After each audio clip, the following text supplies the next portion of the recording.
নমস্কার, এই হলো Manikpara new integrated government high school. এখানে ইংলিশ মাধ্যমে পড়াশোনা করা হয়। আর এখানে দেখুন কত বড় স্কুলটা, কিন্তু এখানে কিন্তু কোনো পরিচর্যা নেই।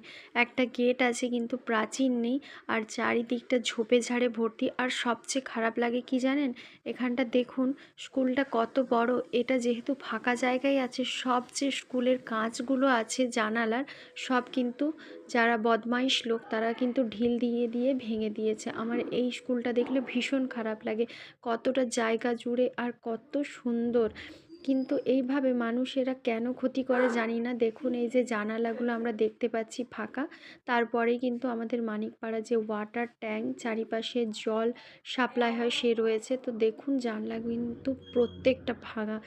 এটাকে আমরা মানিকপাড়া মডেল স্কুলও বলে থাকি। এটা আপনারা মানিকপাড়া বিবেকানন্দ মোড়ে নেমে পুলিশ ফাঁড়ির দিকে হেঁটে গেলেই পুলিশ ফাঁড়ির পরেই দেখতে পাবেন। দেখুন সকালটা কি সুন্দর লাগছে, চারিপাশটা এই সকাল হয়েছে, মানুষের ভিড়ভাট নেই। যদিও এই পাশের রাস্তাটায় কিন্তু একদমই ভিড় থাকে না সারাদিনই। আরেকটা বলে রাখি, এটা কিন্তু পেপার মিলেরই রাস্তা। তো কেমন লাগলো অবশ্যই জানাবেন, ভালো থাকবেন।